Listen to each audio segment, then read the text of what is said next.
इसी धरने में आप देख रहे हैं कि महिलाएं हैं, काफ़ी हैं। बात करेंगे, कई महिलाएं हैं हमारे साथ कि किस तरह मतलब आप ये धरने को देख रही हैं और आपको लगता है कि बापू जो है बेकसूर है और जो सज़ा दी गई है वो गलत है। आपके हिसाब से क्या है? देखिए, हर बात की सच्चाई जो है इसी तरह से तोली जा सकती है कि 8 साल के बाद भी अगर इतनी महिलाएं उनके सपोर्ट में खड़ी हैं और बोल रही हैं हम जैसे महिलाएं, इन जैसी महिलाएं, कि बापू ऐसे नहीं हैं, तो मुझे समझ नहीं आता कि भारत की जो न्याय प्रक्रिया है वो एक ही बच्चे की बात को सुन सकती है और एक ही बच्चे की बात को मान सकती है। दूसरी तरफ हमारी जो है आपकी मेडिकल रिपोर्ट्स बोलती हैं, आपका बापू के खुद के ऐसे वक्तव्य हैं जो वो बोल रहे हैं, कॉल रिकॉर्डिंग्स बोल रही हैं। लेकिन यही बात है ना कि यहाँ की जो न्याय व्यवस्था है वो कितनी दोगली है कि अगर जब किसी सपोर्टिंग बहुत ही फेमस एक्टर का बच्चा अंदर जाता है तो रातों रात कोर्ट खुल जाती है और उन्हें 21 दिन में बेल मिल जाती है और कितने भी ऐसे केसेस होते हैं उनमें छूट दी जाती है। कसाब के लिए भी खुलती है, कसाब के लिए भी खुलती है और कसाब के लिए मानवीय संस्थाएं आगे आती हैं, फंडामेंटल राइट्स आगे आते हैं कि हफ्ते में एक दिन उसको बिरयानी दी जानी चाहिए। लेकिन अगर एक हिंदू संत अगर वो हम सबको बोलता है कि संस्कार बच्चों में होने चाहिए, महिलाओं में संस्कार होने चाहिए, आपको क्या कहते हैं नशा मुक्ति का अभियान होने चाहिए, आपको अबॉर्शन के लिए वो खिलाफ बोलता है, तो ऐसे संतों के लिए कुछ नहीं बोला जाता है। मातृ पितृ पूजन दिवस के लिए बोला जाता है। और हम जैसी बच्चियाँ अगर आगे हैं और इस तरह से हम अगर आ रही हैं, लेकिन अगर हमारे जैसे बच्चियों के बारे में कुछ नहीं बोला जाता है। लेकिन अगर वहाँ पर देखा जाए जो डिस्को में और जो इतनी सारी अगर आप 31 दिसंबर की बात देखें तो कितनी सारी अगर रिपोर्ट्स भरी होती हैं पूरी की पूरी मीडिया में कि आज इतने के साथ गलत हुआ, आज उतने के साथ गलत हुआ, आज उतने के साथ गलत हुआ। लेकिन जो संस्कार दिए जा रहे हैं, भारत हिंदू संतों का देश कहा जाता है, संतों की महाभूमि कहा जाता है, लेकिन अगर हम संतों का ही आदर नहीं करेंगे तो हम अपने देश को कहाँ लेके जा रहे हैं। आज मोदी जी को यहाँ पर बोला जा रहा है कि आप वक्तव्य करवाइए, आज उनको पुतिन जी बोल रहे हैं, आज उनको वहाँ पर बोल रहे हैं कि विश्व युद्ध की बात ना छेड़ें, तो उनको कहाँ से आशीर्वाद मिले? उनसे आप देखिए तो उन्होंने श्री गुरु रवि उनके सत्संग में बैठे थे वो शिवरात्रि के, और आप खुद के ही संतों का ऐसा अनादर करेंगे। मैं बहुत मानती हूँ उनको, मैं उनको बहुत, मेरा गुहार है उनसे कि अगर आप सच में आप हिंदुत्ववादी खड़े हैं, हम जैसे हिंदू वोटर्स हैं उनके लिए, हमने तुलसी की माला पहनी हुई है, आज हम उनसे गुहार करते हैं कि आप सामने तो आइए। 8 साल में एक भी दिन की बेल नहीं, आप लोगों को कहीं से नहीं लगता है कि ये बहुत गलत और बर्बरता भरा केस है?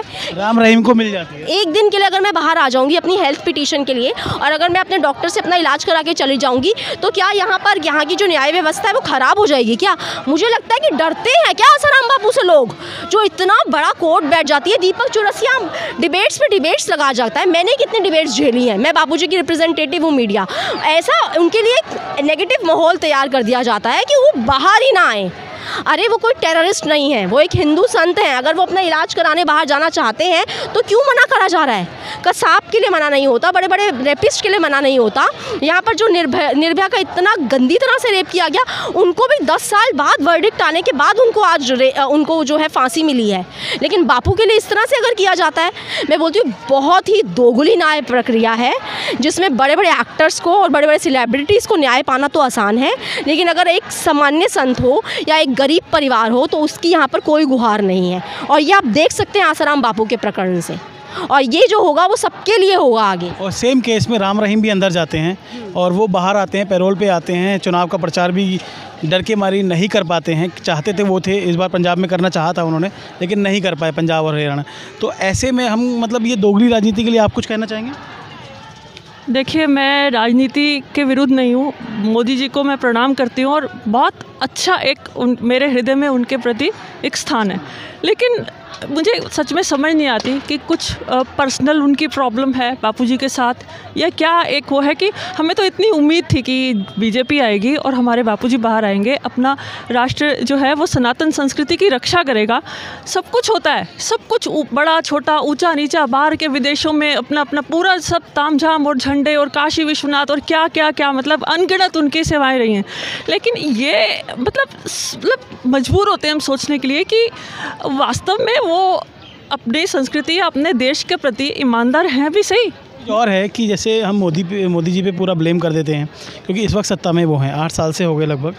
तो अब मैं ये पूछना चाहता हूँ, ये जो काम हुआ था, जेल में जाने का हुआ था, ये कांग्रेस के वक्त हुआ था, ठीक है, कांग्रेस होती तो क्या उससे उम्मीद आप लगा पाते जिस तरह से किया था, और आप मोदी जी को जो इस तरह से टारगेट कर रहे हैं? मैं आपको बताना चाहती हूँ कि यहाँ पर जैसे मैंने अभी एक पॉइंट रखा था कि कोई सेलिब्रिटी हो, कितने भी उन्होंने कितने भी क्राइम कर रखे हो, उनको मुक्ति मिल जाती है।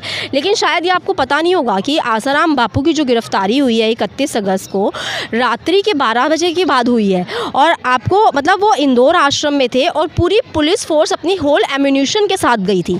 हमारी लॉ ये बोलती है कि अगर आप आश्रम में जा रहे हो तो आप चप्पल पहन के भी नहीं जाओगे, पुलिस फोर्स को अपनी पिस्टल्स बाहर रख के जानी चाहिए। इट्स अगेंस्ट लॉ अगर हम इसके ऊपर पिटीशन डालें तो।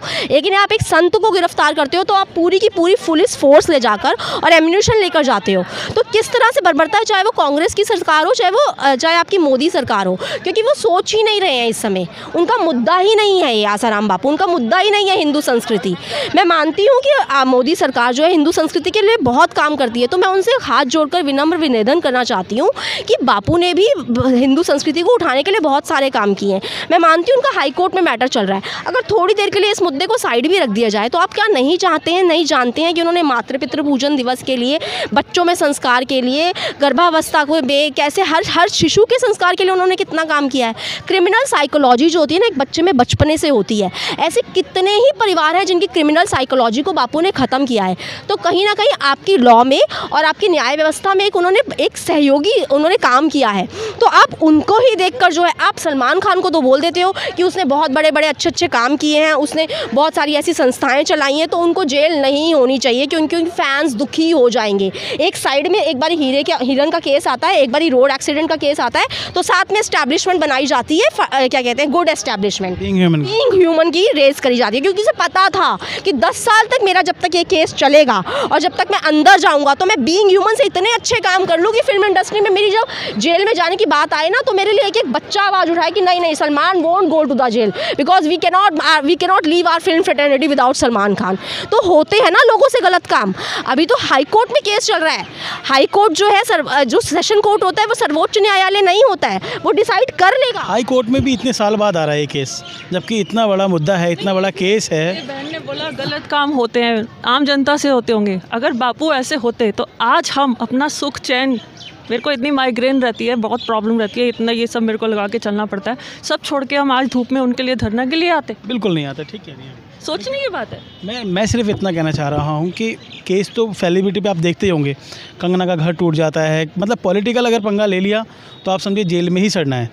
तो क्या बापू अपनी तरफ से कोई एफर्ट नहीं कर रहे हैं बाहर आने का, या जो एक शरणागति कहते हैं वो नहीं करे पॉलिटिक्स के आगे? क्या मतलब देखिए बापूजी जो हैं वो संत शिरोमणि हैं, और जैसे कि एक विश्वविख्यात बात है कि एक डॉक्टर कभी भी अपना केस जो है खुद नहीं लड़ता, एक वकील अपना केस खुद नहीं लड़ता। मैं आसाराम बापू की शिष्या हूँ, आज से नहीं कई साल से हूँ। मैं ब्रेवरी अवार्ड विनर लड़की हूँ। मैंने एक दूसरी लड़की की चेन को बचाते हुए मुझे गोली लगी है, ये मेरी उंगली वर्किंग नहीं है। मुझे MS बिट्टा जी ने और देश के बहुत सारे सम्मानीय मतलब लोगों ने मुझे अवार्ड दिया है, और क्राइम कमिश्नर ने भी दिया है। परंतु मैं ये बोलना चाहती हूँ कि जब मुझे गोली लगी थी तो आसाराम बापू ने इस तरह से आकर मेरे को थामा था, और मेरी गोली जो थी यहाँ पर जाके यहाँ से रिपकेज से निकली है, लेकिन मुझे मरने नहीं। जो है वो संतों का देश है, क्यों नहीं उठ रही हैं सरकारें? बहुत देखिए संत जो होते हैं वो न्यूट्रल होते हैं, अपने लिए वो कुछ नहीं करते। आप जीसस को देखिए, उनको तो पूरी दुनिया भगवान मानती है, और वो खिले खार के मर रहे हैं, उन्होंने नहीं कुछ किया। वो संतों का देश है, क्यों नहीं उठ रही हैं सरकारें? बहुत देखिए संत जो होते हैं वो न्यूट्रल होते हैं, अपने लिए वो कुछ नहीं करते। आप जीसस को देखिए, उनको तो पूरी दुनिया भगवान मानती है, और वो खिले खार के मर रहे हैं, उन्होंने नहीं कुछ किया। मैम ये तो देखो एक प्रोपेगेंडा होता है, जिसको आपको फेमस करना होता है ना,